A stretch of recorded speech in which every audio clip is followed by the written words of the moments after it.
일요일 오전이었어요. 평소 같았으면 아내랑 늦잠 자고 브런치 먹고 소파에 나란히 앉아 영화나 보면서 보냈을 시간이에요. 그런데 그날은 이상하게도 아내가 옛날 아이패드를 꺼내서 뭔가를 정리하더라고요. 그 아이패드는 우리가 신혼 초에 같이 산 거였는데 사실상 몇 년 동안 쓰지 않았던 거예요. 그런데 아내가 그걸 꺼내서 사진을 정리하겠다고 말했어요. 저는 그냥 그런가 보다 했죠. 사실 아내는 평소에도 사진을 잘 찍고 정리하는 걸 좋아했거든요.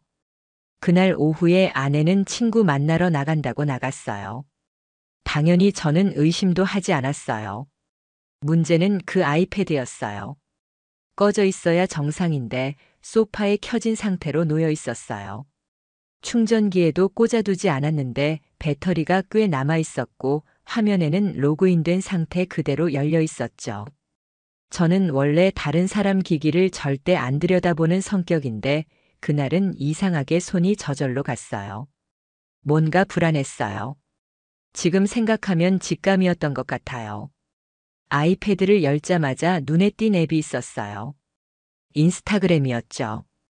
그런데 계정 이름이 낯설었어요.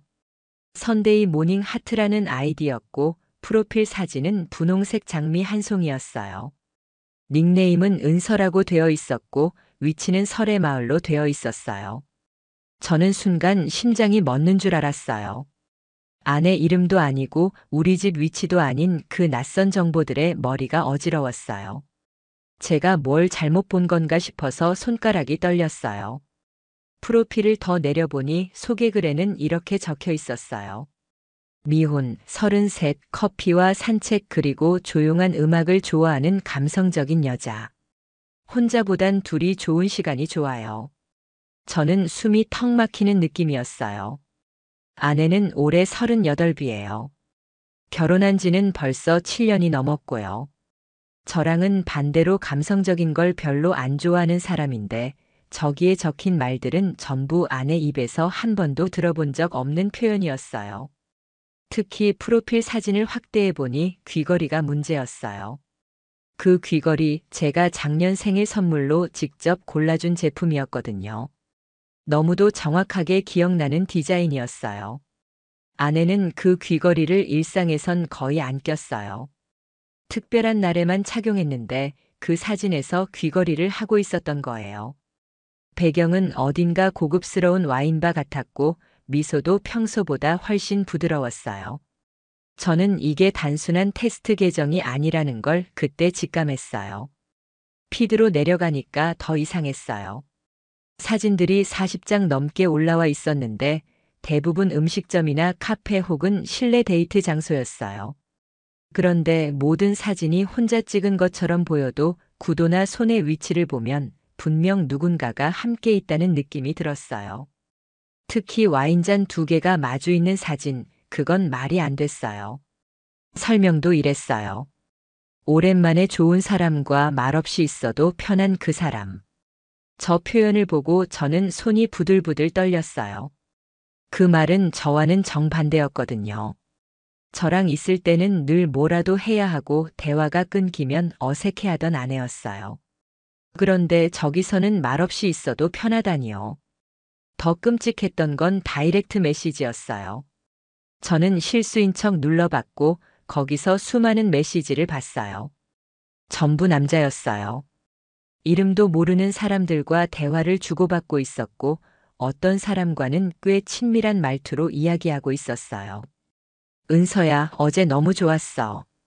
다음엔 내가 맛있는 거 살게. 그걸 보는 순간 저는 머릿속이 새하얘졌어요. 은서야라는 말도 처음 듣고 어제가 뭔지도 모르겠고 다리에서 힘이 빠져서 바닥에 주저앉을 뻔했어요. 계속 넘기면서 보니까 그 남자랑은 거의 2달 가까이 대화를 주고받고 있었더라고요. 장소도 나와 있었고 사진도 일부 공유되어 있었어요. 그중 한 장은 익숙한 벽지 패턴이 있었는데 자세히 보니 우리 집 근처에서 찍은 사진이었어요. 아마 제가 출장 갔던 날이었겠죠. 제가 가장 분노했던 건 그 계정의 팔로워였어요. 수백 명의 낯선 남자들이 아내의 사진에 댓글을 달고 있었고 아내는 하나하나 정성스럽게 답글을 남겼더라고요. 감사해요. 오늘도 좋은 하루 보내세요. 예쁘게 봐주셔서 고마워요. 이걸 보고 저는 제 안에서 무언가가 무너지는 느낌이었어요. 제가 그렇게 애지중지하며 살던 사람이 이렇게 저 몰래 다른 인생을 살고 있었다는 사실이 너무 괴로웠어요. 저는 그날 이후 아무렇지 않은 척 했어요. 아내가 들어와서 제 옆에 앉아 텔레비전을 같이 볼 때도 심장이 터질 것 같았지만 참고 있었어요. 아내는 아무것도 모른 채 오늘은 좀 피곤하네라며 눈을 비볐고 저는 옆에서 물컵을 손에 쥐고 있던 걸 그대로 내려놨어요. 그 물이 흘러내리는 줄도 몰랐어요. 눈앞에 아내가 그렇게 낯설게 느껴질 수가 없었어요. 그냥 가면을 쓰고 있는 사람 같았어요. 제 아내가 아니라 누군가의 연기를 보고 있는 느낌이었어요. 그 계정 속 은서라는 여자와 지금 제 앞에 있는 사람은 도저히 같은 사람일 수 없었어요. 아니, 같다는 게 더 끔찍했어요. 저는 조용히 뒤를 조사할 준비를 시작했어요. 이건 제 존재 자체를 부정한 배신이었어요. 저랑 살면서도 다른 사람으로 살아간 거예요. 두 개의 인생, 두 개의 얼굴, 그걸 아무렇지 않게 유지한 아내가 무서웠어요. 그리고 저는 알아야 했어요. 그 은서라는 인생의 끝이 어디까지였는지를요. 저는 그날 밤 단 한숨도 자지 못했어요. 아내는 침대에 누워 금방 잠들었고 저는 거실에서 멍하니 천장을 바라보고 있었어요. 머릿속은 온통 은서라는 이름 세 글자로 가득했어요. 제가 7회를 함께 살아온 아내가 다른 이름으로 살아가고 있었다는 사실이 너무 충격이었어요. 더 이상 그 사람을 아내라고 부를 수 있을지도 모르겠다는 생각이 들 정도였어요. 이건 그냥 장난일 거야라는 생각을 하려 해도 사진과 메시지가 제 눈앞에서 계속 돌아다녔어요. 그 웃음, 그 미소, 그리고 그 낯선 말투들. 다음 날 저는 오전 반차를 냈고 아내에게는 말하지 않았어요. 계획이 필요했거든요. 무턱대고 따지거나 감정적으로 굴었다간 아내가 모든 걸 지워버릴 수도 있었어요. 저는 그 계정의 모든 화면을 스크린샷으로 저장했어요. 메시지, 사진, 댓글, 날짜, 프로필 정보까지요. 그리고 또 하나의 단서는 아이패드였어요. 설정에서 자동 로그인된 이메일 주소가 있었고 그걸 복구하면 더 많은 정보를 찾을 수 있겠다고 판단했어요. 아이디는 써나트 212골뱅이로 시작되었고 뒷자리는 구글이었어요. 저는 조심스럽게 비밀번호 찾기를 눌러봤어요. 등록된 백업 메일이 나왔고 그게 다름 아닌 우리가 신혼여행 가기 전 만들었던 메일 계정이더라고요. 그 메일은 제가 만들어줬던 거였어요. 비밀번호는 우리 결혼 기념일이었고 저는 그 순간 온몸이 소름 돋았어요. 아내는 이중 생활을 하면서도 비밀번호는 저와의 추억으로 걸어두었더라고요. 그게 무슨 심리인지 도무지 이해가 되지 않았어요. 저를 완전히 배제하진 않았다는 의미일까요? 아니면 저를 우롱하는 짓이었을까요? 복구가 완료되자마자 저는 그 이메일 안에서 수백 통의 알림 메일을 받았어요. 인스타그램 DM 알림, 누가 좋아요를 눌렀다, 누가 댓글을 달았다, 그 중에는 예약 알림도 있었어요. 은서님 9월 2일 토요일 오후 6시 도산공원역 인근 라운지 예약 완료되었습니다. 저는 또 한 번 멘붕에 빠졌어요. 예약, 은서, 그리고 날짜 다 너무나 현실적이었어요. 저는 그날을 기다리기로 결심했어요. 제 손으로 확인해야만 했거든요. 9월 2일 그날은 토요일이었고 아내는 아침부터 평소보다 화장을 더 진하게 하고 옷을 골랐어요. 제가 물었어요. 오늘은 뭐 하는 날이야? 아내는 웃으면서 말했어요. 친한 친구가 결혼해서 잠깐 파티 있어. 저는 그 순간 웃음이 나올 뻔했어요. 파티요. 도산공원 근처에서 파티요. 그리고 제 머릿속에선 이미 아내가 와인잔을 들고 누군가를 바라보며 미소 짓는 장면이 계속 재생되고 있었어요. 아내가 나가고 30분 후 저는 검정색 모자에 마스크까지 착용하고 슬그머니 집을 나섰어요. 예약된 라운지 위치는 더 로지 바이 벨라라는 루프탑 바였어요. 검색해보니 예약제로 운영되는 고급 라운지더라고요. 저는 멀찍이서 자리를 잡았고 아내는 정확히 오후 5시 58분에 그곳에 도착했어요. 그때 저는 다리가 후들거렸어요. 정말 오는구나. 정말 그 계정이 장난이 아니었구나. 저는 그 자리에서 아내가 들어가는 걸 지켜봤고 10분 뒤 아내와 비슷한 또래로 보이는 남성이 도착했어요. 키가 크고 정장 차림의 손엔 작은 선물 포장된 박스를 들고 있었어요. 두 사람은 마치 연인처럼 서로를 보고 반가워하며 인사했고 웃으며 안으로 들어갔어요. 그걸 보고 있는 제 마음은 화가 나는 걸 넘어서 뼈까지 떨리는 기분이었어요. 저 사람은 제가 아내에게 해주지 못한 걸 해준 걸까요? 아니면 아내가 원하는 게 이런 거였던 걸까요? 둘이 앉아서 웃으며 건배하고 손을 맞잡는 모습이 멀리서도 보였어요. 저는 도저히 더는 못 보겠더라고요. 그런데 그냥 돌아설 수도 없었어요. 그래서 저는 직원인 척하고 매장 뒤편에 붙어 있던 야외 부스에 몰래 들어가서 창틈 사이로 계속 그 장면을 바라봤어요. 1시간쯤 지나서 아내가 남자의 손을 잡고 자리에서 일어나는 걸 봤어요. 저는 본능적으로 핸드폰을 꺼내서 사진을 찍었어요. 손을 잡고 웃는 그 모습, 아내는 지금 이 시간에도 분명 제게는 파티 끝나고 금방 들어갈게 같은 메시지를 보냈겠죠. 저는 온몸에서 열이 확 치솟는 걸 느꼈어요. 눈물이 났어요. 그런데 이상하게도 그 눈물은 슬픔보다 분노에 가까웠어요. 제가 누군데 아내를 위해 몇 년을 바쳐온 사람인데 제 모든 시간과 에너지를 쏟아부은 대상이 저렇게 태연하게 이중인격으로 살아가고 있다는 게 너무 억울했어요. 그날 밤 아내는 늦게 들어왔어요. 술을 마셨는지 볼이 빨갰고 웃으면서 말했어요. 오랜만에 수다 떨고 오니까 기분 좋네. 저는 억지로 웃으며 물컵을 건넸어요. 그래, 재밌게 놀다 왔다니 다행이다. 그러고는 잠이 드는 척하며 가만히 누워 있었어요. 아내는 옆에서 샤워를 하고 나와서 핸드폰을 확인하더니 키득거리며 무언가를 쓰고 있었어요. 저는 눈을 감은 채 귀를 기울였고 그 작은 타자 소리가 제 가슴을 콕콕 찌르더라고요. 그날 이후 저는 결심했어요. 더 이상 방관하지 않겠다고. 이건 단순한 외도가 아니었어요. 제 정체성까지 흔드는 일이었어요. 저는 복수할 거예요. 철저하고 차갑게 아내가 나를 어떤 사람이라고 생각했는지 보여줘야 했어요. 저는 아내가 몰랐던 제 또 다른 얼굴을 꺼내들기로 했어요. 그날 이후 저는 다른 사람이 되었어요. 마음 한켠이 텅 비어버린 느낌이었어요. 하지만 그 빈자리를 복수심이 채워갔어요.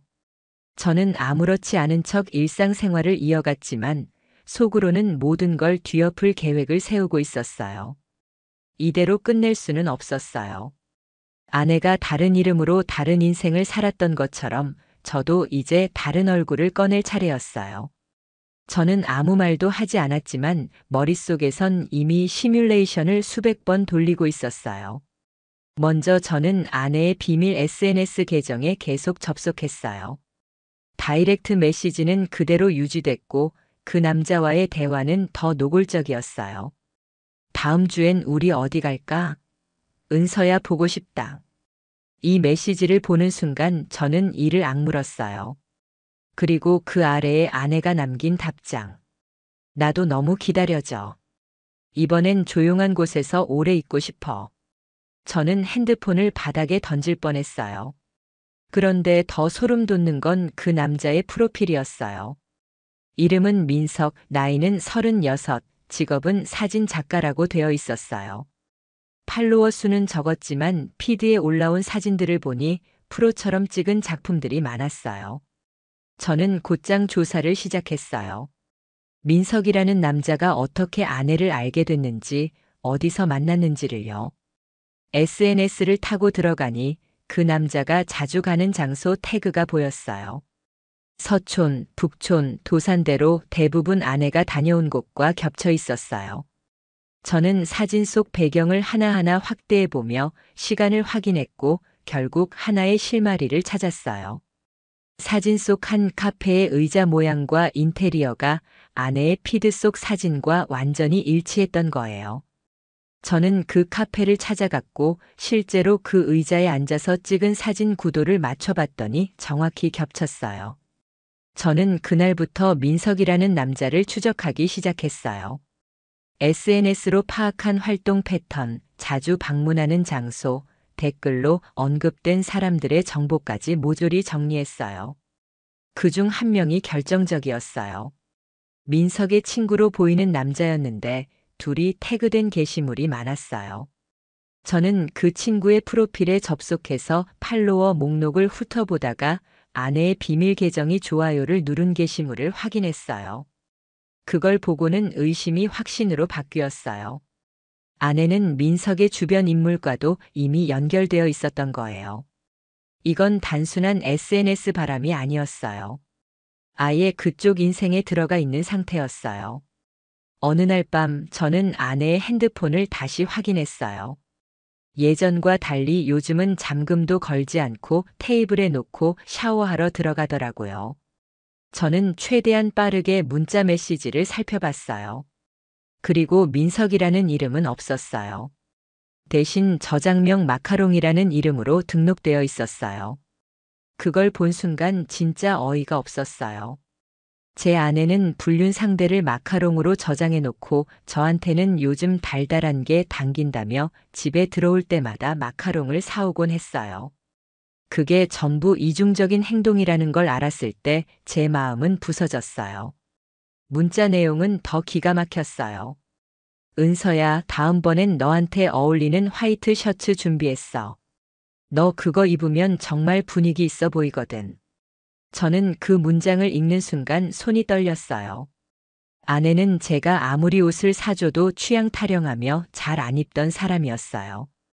그런데 민석이라는 남자가 사주는 옷은 분위기가 있다며 좋아하고 있었던 거예요. 이건 단순한 외도가 아니라 정서적 유착이었고 일종의 연기였어요. 제 앞에선 아내, 그 앞에선 은서, 저는 둘 중 누가 진짜인지도 모르겠는 상황이었어요. 그날 밤 저는 제 노트북을 꺼내서 엑셀을 열었어요. 저는 손해 사정 업무를 했던 경험이 있어서 정리하는 데 익숙했어요. 증거 일람표를 만들기 시작했어요. 날짜별 SNS 게시물, 민석과의 메시지 내용, 만남 장소, 그날 입은 옷차림, 그 옷의 구매 시기, 카드 내역까지 엮어서 분석했어요. 그리고 충격적인 사실을 알게 됐어요. 아내가 한 달에 2번 민석과 만난 날에는 항상 저와의 관계에서 거리를 두고 있었던 거예요. 말수가 줄고 표정이 무표정해졌던 날들이 딱 그 날짜와 일치했어요. 심지어 제가 중요한 회의가 있던 날도 민석을 만나고 있었더라고요. 저는 그 정황을 보면서 눈물이 났어요. 내가 힘든 날, 지쳐있는 날, 나를 안아줄 사람은커녕 다른 남자와 웃고 있었다는 사실이 너무 괴로웠어요. 더 이상 참을 수 없었어요. 저는 민석을 직접 만나기로 했어요. 그런데 무작정 찾아가면 아무 소득도 없을 거란 생각이 들었어요. 그래서 저는 정면 승부 대신 우회적인 방법을 택했어요. SNS를 통해 가짜 계정을 하나 만들었어요. 감성적인 말투의 사진도 은은하게 꾸몄어요. 직업은 문학 편집자라고 썼고 몇몇 게시물에 아내가 다녀온 장소를 일부러 태그했어요.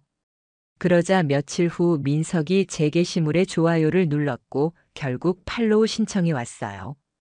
저는 내심 웃음이 나왔어요. 이 사람은 감성에 약한 거였어요. 팔로우 수락 이후 몇 번의 메시지를 주고받으며 저는 자연스럽게 대화를 이어갔어요. 좋아하는 장소, 음악, 영화, 그리고 나중엔 글을 쓰는 감정에 대한 이야기를 나눴어요. 민석은 제가 설정한 그 감성적인 인물에 흠뻑 빠져 있었어요. 제가 이 계정 말고도 개인적으로 쓰는 계정이 있어요. 혹시 진짜 저를 알고 싶다면 하고 유도했더니 그는 흔쾌히 다른 계정도 알려주겠다고 하더라고요.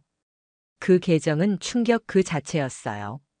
거긴 진짜 그 남자의 일상과 아내와의 추억이 모조리 담겨 있었어요. 그 계정에는 아내의 사진이 있었고 뒷모습만 보이긴 했지만 제 눈엔 한눈에 아내인 걸 알 수 있었어요. 목에 있는 점, 가방 브랜드, 심지어 구두 바닥색까지요. 그리고 무엇보다 그 계정 속 설명란에 적힌 말이 저를 무너뜨렸어요. 누군가를 진심으로 좋아한다는 건 그의 모든 걸 받아들이는 일이다. 은서 고맙고 사랑해. 그 계정을 본 순간 저는 세상이 무너지는 소리를 들은 것 같았어요.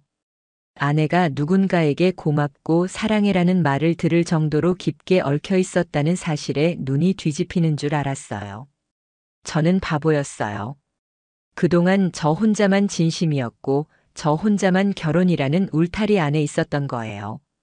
아내는 이미 그 울타리를 허물어 놓고 다른 세상에서 다른 남자랑 사랑 노름을 하고 있었던 거죠. 하지만 저는 참았어요. 여기서 무너지면 안 된다고 다짐했어요. 저는 아내를 다시는 제 인생에 발 못 붙이게 할 만큼 철저히 준비하고 있었으니까요. 그래서 변호사를 찾아갔어요. 평소 알던 지인이 소개해준 이혼 전문 변호사였고, 저는 그 자리에서 지금까지 모아온 증거 자료를 모두 보여줬어요. 캡처한 SNS 내용부터 메시지 기록, 민석과 주고받은 대화 내용, 사진 속 얼굴이 보이지는 않지만 아내임이 확실한 물증까지 일일이 정리해서 파일로 전달했어요. 변호사는 한 장 한 장 넘기다가 말했어요. 이 정도면 유책 배우자 입증은 확실합니다. 손해배상 청구도 충분히 가능해요. 그 말을 듣는 순간 저는 가슴이 조금은 시원해졌어요. 하지만 거기서 멈추고 싶지 않았어요. 단순한 이혼으로 끝내기엔 제가 당한 배신이 너무 크고 깊었어요. 저는 민석에게도 반드시 대가를 치르게 하고 싶었어요. 제가 그런 인간에게 아내를 빼앗긴 것도 아니고 스스로 바람나서 그쪽으로 기어간 거긴 해도 최소한 그 인간이 제 존재를 알면서도 교류를 계속했다면 법적으로도 도덕적으로도 책임을 피할 수 없다고 생각했어요. 그래서 저는 변호사에게 말했어요. 저 사람한테도 상간자 소송 걸 수 있나요? 변호사는 고개를 끄덕였어요. 물론이죠.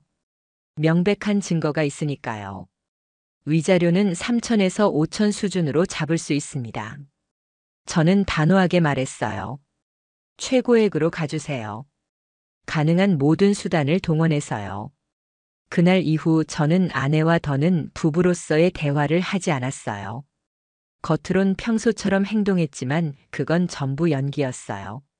저는 눈앞에 있는 사람을 사람으로 보지 않기 시작했어요. 그저 가면을 쓴 생명체였어요. 가끔 눈을 마주칠 때마다 소름이 돋을 정도였어요. 웃을 때 입꼬리 근육이 어색하게 움직이는 걸 보면서 저는 저 사람이 얼마나 오래 나를 속여왔는지를 실감했어요. 그러던 중 아내의 SNS에 새로운 게시물이 올라왔어요. 민석과 나란히 앉아 커피를 마시는 뒷모습이었어요. 설명은 이랬어요. 내가 진짜 나다워지는 시간. 저는 핸드폰을 바닥에 집어 던질 뻔했어요. 진짜 나다워지는 시간이라니요. 그러면 지금까지 저랑 살았던 시간은 거짓이라는 뜻이잖아요. 저랑 보낸 모든 순간이 가짜였고 민석이랑 있을 때만 진짜였다는 거잖아요. 그 말 한 줄이 그렇게 비수를 꽂을 줄은 몰랐어요. 이제 때가 됐다고 판단했어요. 월요일 오전 저는 회사에 연차를 내고 이혼 소장을 정식으로 제출했어요. 변호사는 빠르게 움직였고 그날 오후엔 민석에게 보내는 내용 증명도 작성해서 발송했어요.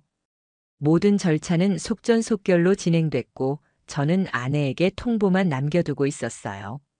금요일 저녁 저는 조용히 퇴근해서 거실 테이블에 2개의 봉투를 올려놨어요.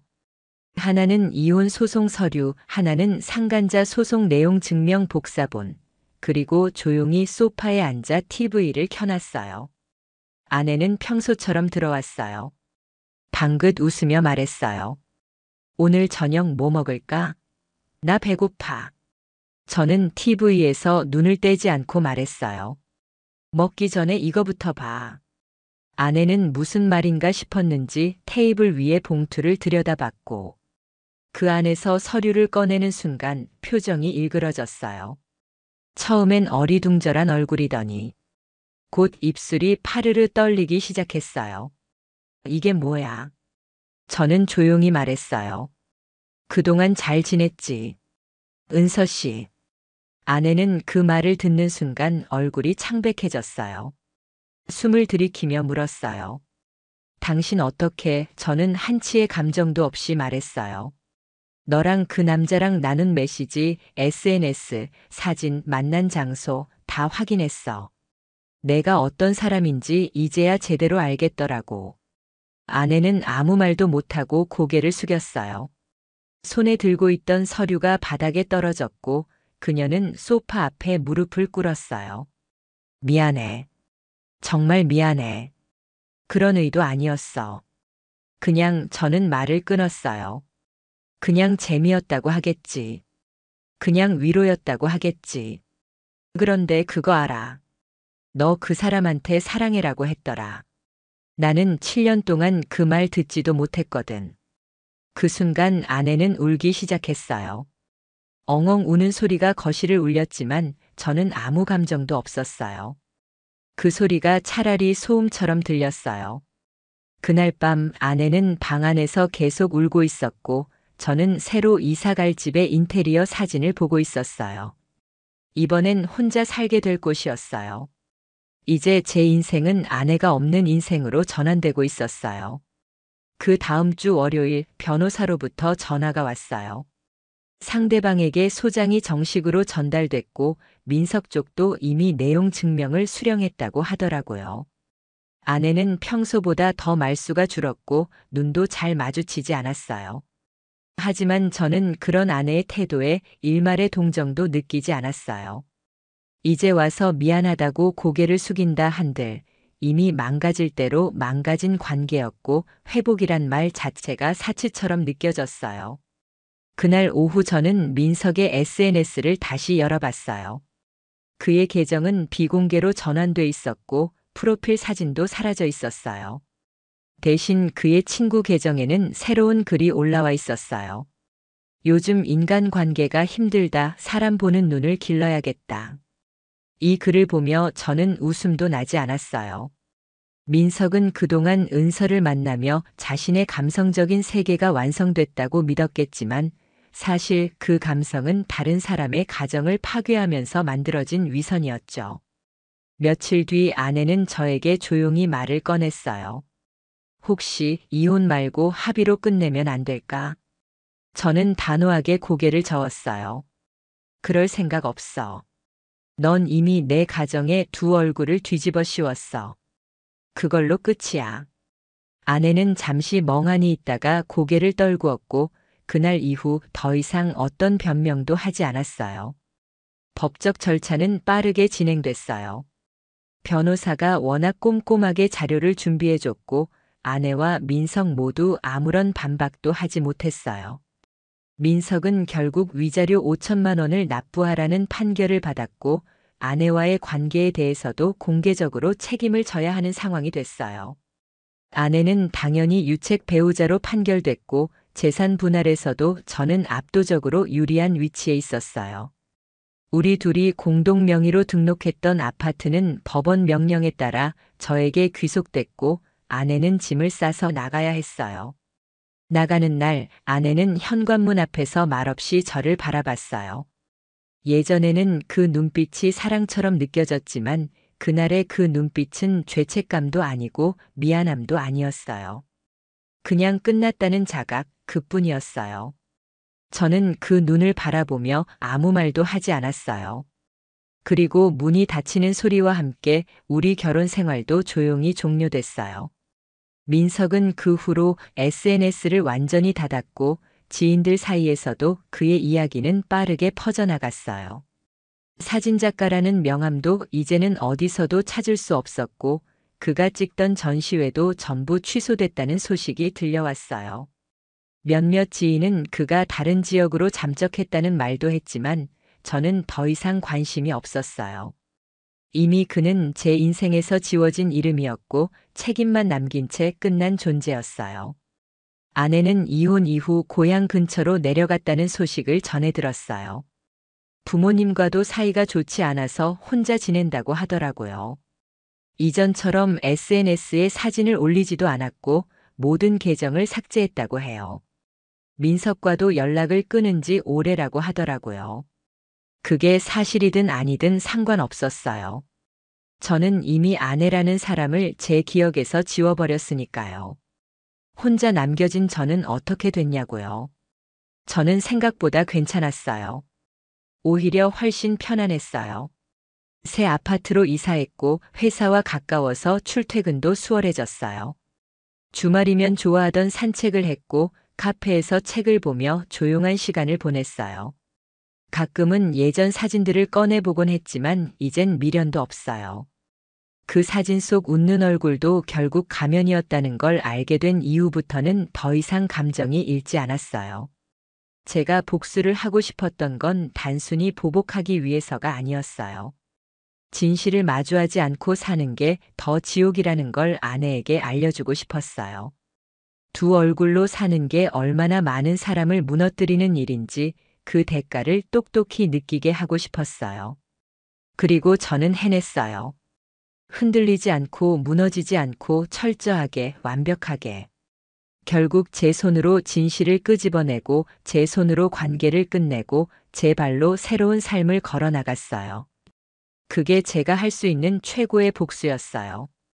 지금도 가끔 사람들은 저에게 물어요. 그런 배신 당하고도 어떻게 그렇게 차분하게 대응할 수 있었어요? 저는 웃으며 대답해요. 감정에 휘둘리면 결국 나만 망가져요. 진짜 복수는 차갑고 조용하게 완성되는 거예요. 이 이야기를 듣는 누군가가 있다면 꼭 기억해 주세요. 가면을 쓰고 사는 사람은 언젠가 반드시 들통납니다. 그리고 그 가면은 벗겨질 때 가장 비참하다는 것도요.